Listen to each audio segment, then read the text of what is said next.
আসসালামু আলাইকুম। আশা করি আপনারা সবাই ভালো আছেন।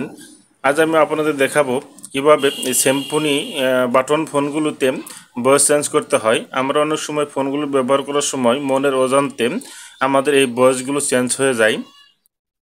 আমরা ইচ্ছে করলে এই ফোনগুলো দিয়ে মেয়ে কণ্ঠ এবং কি পুরুষ কণ্ঠে এবং কি শিশু কণ্ঠে আমরা কথা বলতে পারি এবং কি মোবাইল ব্যবহার করার সময় যদি এগুলো চেঞ্জ হয়ে যায়, এগুলোকে আমরা কিভাবে রিমুভ করব তা আজ আমি এই ভিডিওতে আজ দেখিয়ে দিব। বন্ধুরা, তার আগে একটি কথা না বললেই নয়, যদি আমার চ্যানেলটি সাবস্ক্রাইব না করে থাকেন তাহলে আমার চ্যানেলটি সাবস্ক্রাইব করুন আর বেল বাটনটি বাজিয়ে দিবেন।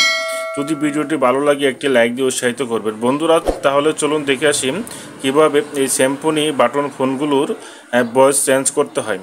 ভয়েস চেঞ্জ করার জন্য বন্ধুরা প্রথমে আপনার যে মেনু নামে একটি অপশন দেওয়া রয়েছে, উপরে সর্বপ্রথম উপরে বাটনটিতে আপনাকে ক্লিক করতে হবে। বন্ধুরা দেখুন, আমি সর্বপ্রথম এই উপরে বাটনটিতে মেনু নামে যে অপশনটি দেওয়া রয়েছে আমি এখানে ক্লিক করে দিলাম।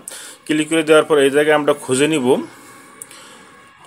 বন্ধুরা, সেটিং অপশনটি খুঁজে নেব। সেটিং অপশনে দেখুন সেটিং অপশন রয়েছে। এই সেটিং অপশনের ডান পাশে একটি অপশন দেওয়া রয়েছে ম্যাজিক ভয়েস। আমরা এই ম্যাজিক ভয়েসটি যে কোনো বাটন ফোনে যদি থাকে আমরা এই ম্যাজিক ভয়েসটি আমরা খুঁজে নেব। খুঁজে নেওয়ার পর ম্যাজিক ভয়েস অপশনটি আমরা ক্লিক করে দেবো।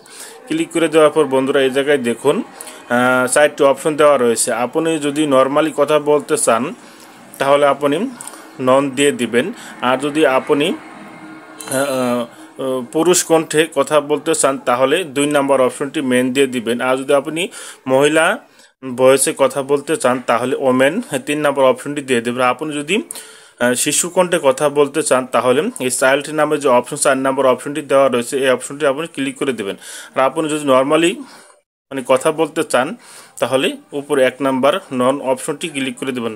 বন্ধুরা, আশা করি আমার এই ভিডিওটি আপনি বুঝতে পারছেন, কিছু হলেও আপনি শিখতে পারছেন। যদি আপনার কোনো উপকার হয়ে থাকে বন্ধু, তাহলে আমার চ্যানেলটি সাবস্ক্রাইব করবেন, বেল বাটনটি বাজিয়ে দেবেন, একটি লাইক দিয়ে উৎসাহিত করবেন।